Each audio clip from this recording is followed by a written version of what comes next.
बार घुमा लीजिए, उसके बाद सब जगह घुमा लीजिए, उसके बाद मेरा फोटो नहीं है। अरे वो नहीं है भाई, एक बार घुमा लीजिए क्योंकि माइक्रो का भी होगा, उस पर जाएंगे देखेंगे कि हाँ क्या है। हम लोग भी हैं, हम दोनों सर हम लोग देख लेते हैं, इधर देखेंगे। हाँ देखिएगा, इधर देख लीजिए पहले। तो हम स्टार्ट करते हैं इस मशीन का। इसमें से कोई बताएंगे कि क्या नाम है? आप लोग एकदम शांत रहिएगा। क्या होता है इस मशीन का, क्या नाम है? कोई बताएंगे क्या? मैं कौन सी मशीन है नाम? मान देंगे थोड़ा। हाँ बिल्कुल सही बोल रही है। अभी हम बोल रहे थे कि वहाँ पर सीट रोलिंग मशीन या सीट बेंडिंग मशीन नहीं लगता है, हम बाद में बताएंगे, ये पहले देख लेना। इसको हम कहते हैं सीट बेंडिंग मशीन या सीट रोलिंग मशीन, ठीक है। अब इसमें होता क्या है अभी हम बताते हैं। जैसा कि आप सही से देख रहे हैं कि यहाँ पर 3 रोलर्स लगाए गए हैं, ठीक है। उसके अलावा अगर यहाँ पर देखा जाए तो यहाँ पर एक हैंडल लगाया गया है, ये मैनुअली ऑपरेट होता है। उसको जैसे ही घुमाएंगे, उसको घुमा, हाँ उसको घुमाएंगे आप, तो इसको आप देखिए कि घूम रहा है ना। तो देखिए इसमें क्या होता है, इसमें ये दोनों घूमेगा, वो नहीं घूमेगा। इसमें तीनों घूम रहा है, कभी कभी नहीं घूमता है, ये एक नहीं घूमना चाहिए, इधर वाला नहीं चाहिए, ठीक है, इधर वाला, क्योंकि यही दोनों गियर आपस में अब नहीं घूमता, नहीं घूमेगा, हमको पता है।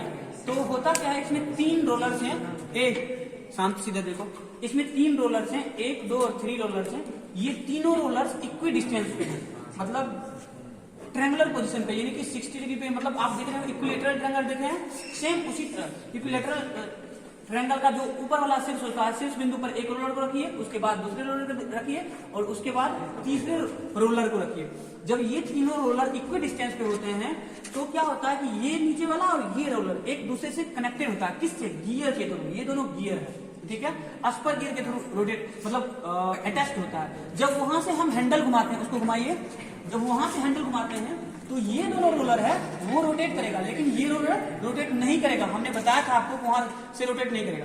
जैसे ही मैनुअली वहां से मैकेनिकल एनर्जी दे रहे हैं हम, ठीक है, तो ये दोनों रोलर आपस में रोटेट कर रहा है, ये रोटेट नहीं कर रहा है, सीधा वही ऐसे क्लॉकवाइज, ठीक है।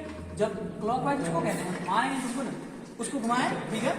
जब अब क्या करते हैं हम, कोई शीट मेटल है इसके अंदर डालते हैं, शीट नहीं है यहाँ पर, देखो वहां पर कहीं आसपास में शीट है कहीं, ठीक, वहां इसमें दे देना, ठीक है।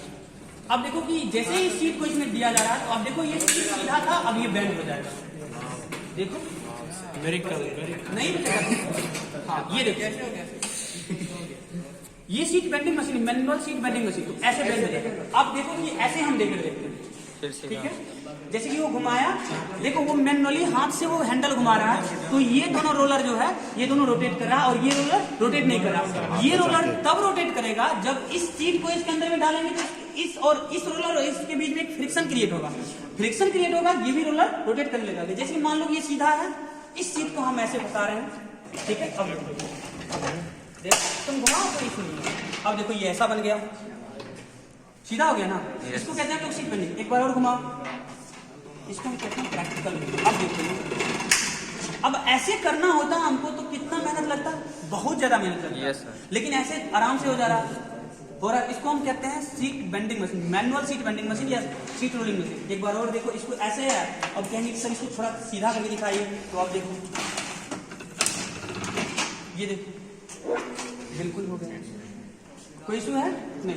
इसको हम कहते हैं मैनुअल सीट बेंडिंग मशीन, ठीक है। तो ये देख, एक बार और घुमाओ, घुमा के दिखा देते हैं, उन्हें पता चलेगा कि एक साल के बाद तुम लोग को कुछ दिखाने वाला नहीं। ये देखो, ठीक है। तो मैनुअल सीट बेंडिंग मशीन, एक बार और देखेंगे, यहाँ पे हैंडल है, ठीक है। ये 2 रोलर जैसे ही उसको क्लॉकवाइज रोटेट करेंगे, ठीक है, ये 2 रोलर रोटेट हो रहा है, लेकिन ये रोलर रोटेट नहीं होगा क्योंकि ये दोनों अटैच है। किससे अटैच है? अस्पर गियर से, ठीक है। जब जैसे ही इसको यहाँ पर डालेंगे, क्या कहते हैं, ऐसे इस सीट को जैसे ही यहाँ पर डालेंगे, इस दोनों के बीच में रुक जाओ, जैसे ही इसके बीच में डालेंगे तो ये दोनों रोलर पहले रोटेट हो रहा था, लेकिन अब ये भी रोटेट होगा। रोटेट करो, अब देखो ये ऐसा बन गया है, कोई इशू है नहीं। तो आप लोग इसके बारे में जान चुके हैं। अब आगे आते हैं